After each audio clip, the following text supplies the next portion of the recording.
kind of just get out there in the community. They don't charge you a lot and all of that. And so we've had the kids go Saturdays with us, probably 5 or 6 different events. Yeah. Yeah. Which has been good. I love to do that. I don't want to go do it by myself, but I'll go with like our group of people. And the kids love it too. Kids always love doing that type of stuff. Clara made a whole checklist on how many people came to our booth at Duck Derby. She wanted to know how many people came, how many people spun the wheel, all on her own. Nobody told her. So when they spun the wheel, did they win anything? Yeah, we had popcorn, we had candy, we had, what did I get for candy? We had, bracelets, magnets, other little flyers. So yeah, and it gets grown-ups to come too, right? Because if you're just out there with nothing to give for free, you just walk on by. Just walk on by. Yeah, I was telling that to. Everybody wants something free. I was telling that to somebody the other day. I'm like, hey, if you're doing these community events, right, and they're spending something, I'm like, I think your best thing is if you're not like tagging everything, like putting a sticker on the stuff you're giving away, raffle off something. Raffle off hell, these 30-inch TVs are now like $50. Raffle off a TV, raffle off this, raffle off that. But when you're doing the raffle, you can do it on your iPad to where they're filling out a little small docs form real quick, and you already got their information. Exactly. So now I can follow up with you. Too.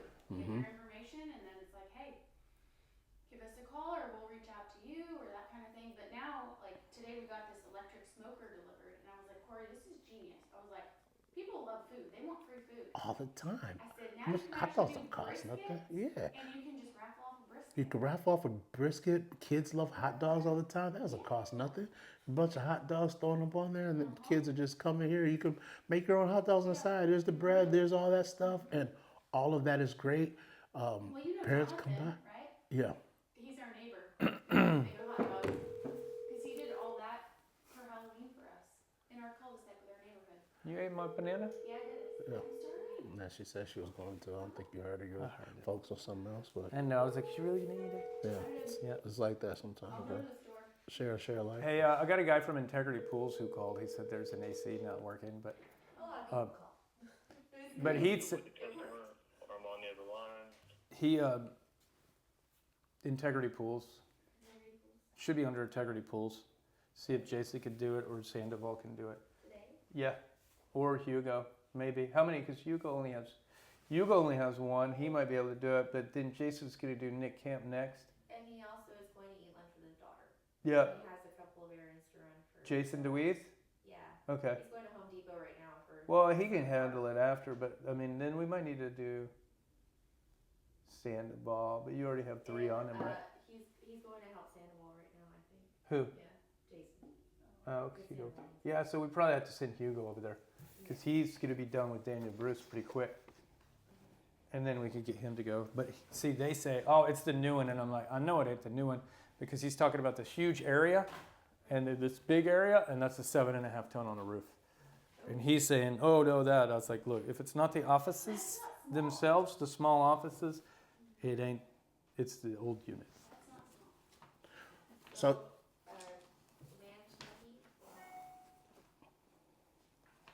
Well, because they're trying to get it under warranty, but I need to build them anyway.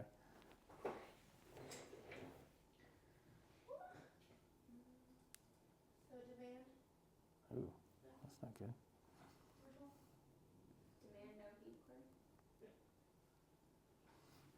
I think she asked you a question. Yeah, demand no heat. Potential warranty, but probably not, because I'm assuming from what he's saying, I know that big area is the existing 7.5 ton, not the new 3 ton that we put in. The 3 ton only serves the offices themselves. So I know we talked about this before, but you always got to give somebody a refresher. Okay. How does leaving reviews and digital marketing help in attracting new customers to Cofactor? It's crazy how important it is. In today's world, it's so important because it ties everything. It actually ties to how well your PPC works, and especially your local service ads If you're not getting consistent reviews, they push you down and they won't even take your money. They'll give it to all these big corporations who are doing consistent business, answering the phones on time, booking the call, and then getting a review. If you don't answer the phone, book the call, and get a review as much as your competitors do, they'll send all of the business to someone else.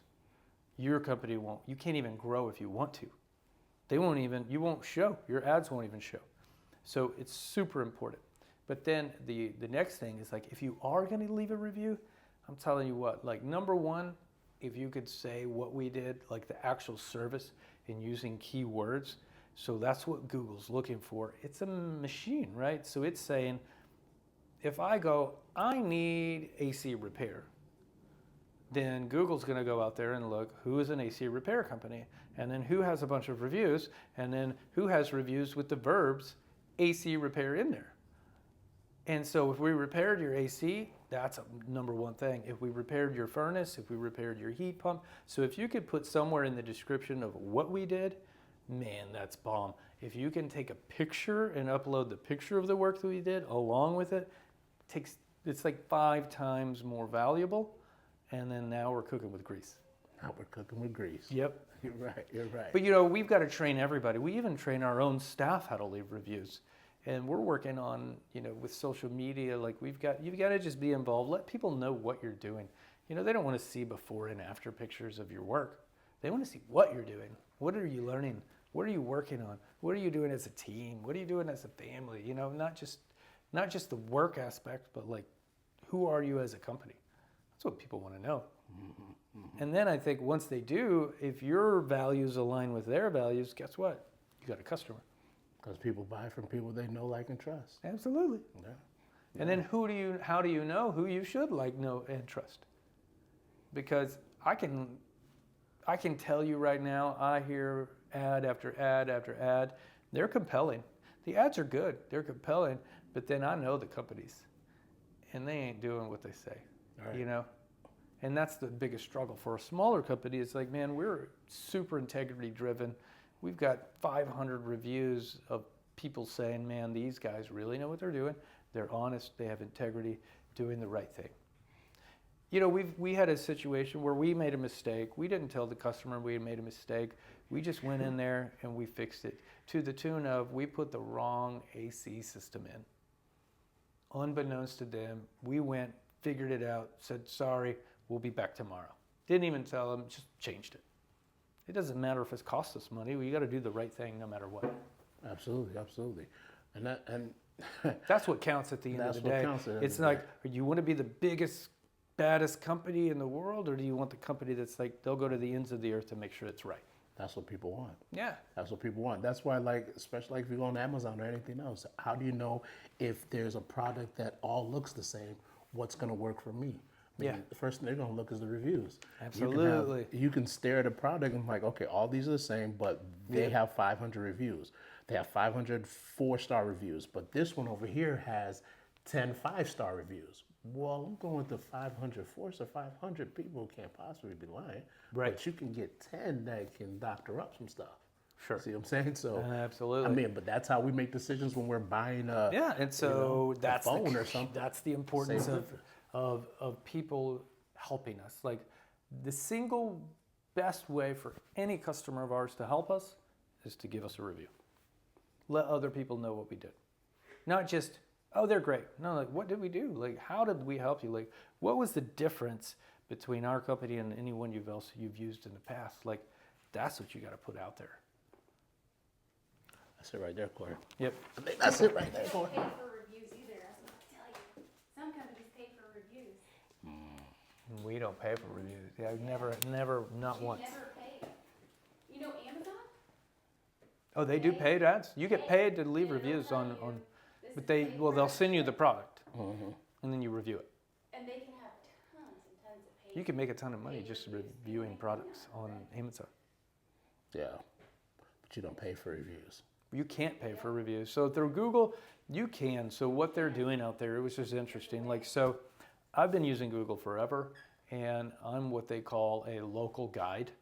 because I love helping people out. Like, I'm a business owner, so when people do good for me, man, I'm going to shout it out at the rooftops and let everyone know. And so, I've got hundreds and hundreds of companies that I've personally reviewed and give them stars, pictures. I do all the things that I ask other people to do. So I'm not just saying it like I drink the Kool-Aid, right? Right. But they have people like me that are local guides that work for companies.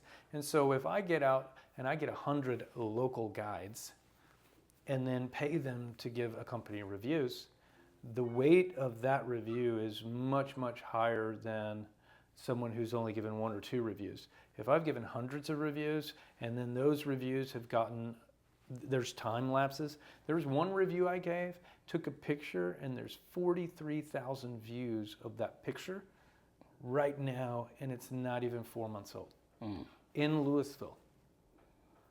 Just because I put a picture. And it's the one that you would not think would get any views at all. And it's got over 40,000 views on the one picture. And it was a pizza place that I love. And I'm like, hey, go eat there, guys. Check this out. So I uploaded 2 pictures. One of the pictures I thought would be viewed never gets looked at. And the one that I didn't think would get viewed, 40,000 views. So you never know. You never know. I mean, but it's crazy, but that is the power of reviews. That means that 43,000 people's eyes saw that review in less than 3 months. So if people think that reviews aren't important, man, they are that's the only thing. It's what reviews are what the Yellow Pages were 20 years ago. Well, reviews really is the It's digital. just important. The reviews are the digital word of mouth. It It's is the digital word but of it's mouth. also So if you say this is it. consistency too, because Google's like, I don't care if you have 10,000 reviews. If you didn't get a review in the last 3 weeks, you ain't nobody. So consistency. That's the velocity there. That's what they call it. Yes, Review they velocity. call it velocity of reviews. And then you're like, man, who thought when you were going into business that you would have to be a content creator, that you would have to be a motivator, that you'd have to be a leader, that you actually have to know what you're doing? Well, now you have to be an expert marketer and an expert in social media, all things social media. And it ain't easy anymore. There's 15 different verticals just within social media. And so you could literally spend 50 hours a week doing nothing but marketing. But then how do you get anything done? Like real work. How do you get any real work done? And for an HVAC company, like Yeah. when we say real work, it's like, well, I got to do 2 different things, right? I'm either installing systems or I'm repairing them. That's the real work for an HVAC contractor. Everything else is all the soft stuff. But that, by and large, if we're working 40 hours and doing real work, we've got 120 hours of soft labor in that 40 hours. Easy. Just to get the phone to ring. Even if you've had a company for 14 years, you've been on Google for 14 years, you have your website for 14 years, it don't mean nothing. You can get pushed down the list in a heartbeat. You got to constantly stay on top of it. It is it's never ending. I think we did a lunch and learn yesterday, and the company Searchlight, they said 50% of your leads 50% of your leads don't convert, and 75% of the ones that converted don't buy. Yeah. So that's rough.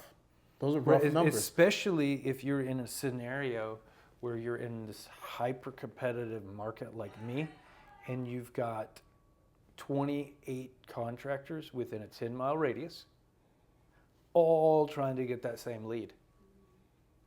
Right? Yeah. Literally super hyper competition. So what we're looking at is like, hey, if we can get to a certain level of density here, that's great. But then how do I create 100 locations throughout the nation?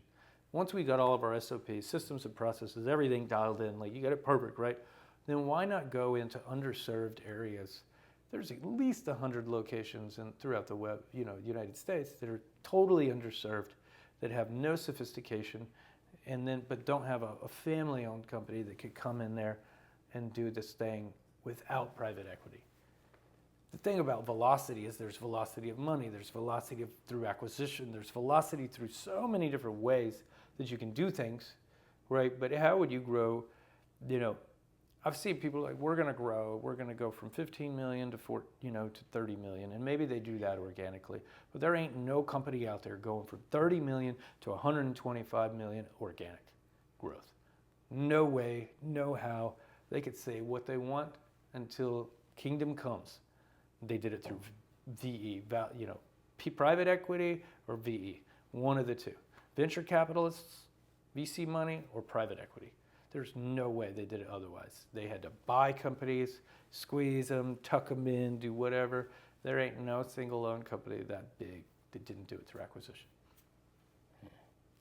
Okay. But nobody tells you that. They're like, oh, we just lose. Well, we went to 200 million. And okay, how'd you do How'd it? you do it? And they don't want to tell nobody how they did it because they want to look better on paper, right? Oh, we did it by process, we did it by culture, we did it by hiring, we did it by this. And it's like, Pac-Man, power pellets. You ate them all up. exactly. You ate them all up. Yeah, it is exactly. It's Pac-Man, man. Yeah. Then they want to sell their process. And they're doing that here, like, Then they sell the process to you. Yes. And say, buy this. right? Because if you get enough notoriety, enough credibility, you did it. Then now we can go and actually make more money than we make in the business by helping other small businesses.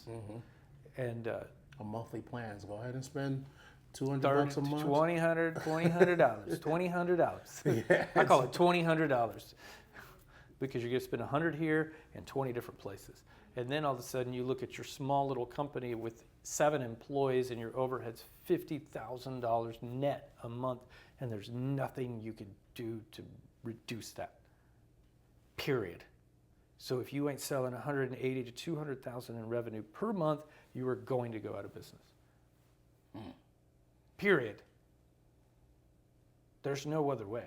Like you can't. The only way is to move forward and grow, get bigger. My man. All right. This was Perfect. good. This Yes, was sir.